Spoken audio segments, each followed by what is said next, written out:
конкурсе талантов участвуют не только профессионалы, но и новички, просто любители. Сейчас на сцене выступают танцевальные коллективы разных возрастных категорий. Мавиле Абкеримова поет с детства. Любовь к песне ей привила ее бабушка. Петь профессионально она начала совсем недавно. Мавиле учится в Крымском инженерно-педагогическом университете на 3-м курсе по специальности вокальное искусство. Она мечтает передать свои навыки следующим поколениям. Мы должны расти, мы должны помнить, мы должны передавать из поколения в поколение то, что у нас есть, то, что мы узнаем.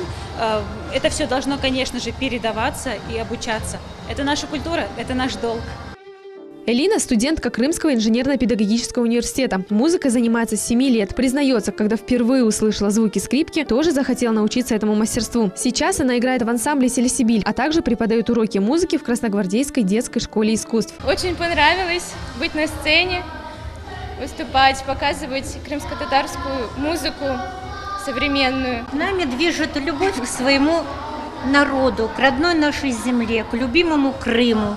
И, конечно, богатейшая культура крымско-татарского народа.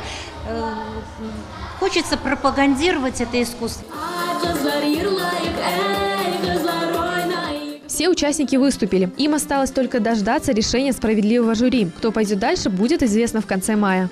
3 отборочных этапа уже позади. Следующие творческие соревнования состоятся в Феодосии и Красноперекопске. Если вы красиво поете, танцуете или играете на музыкальном инструменте, смело подавайте заявки для участия. А итоговые концерты по всем 3 номинациям состоятся этой осенью в столице Крыма. Фериде Якубова, Иван Евдокимов, телеканал Милет.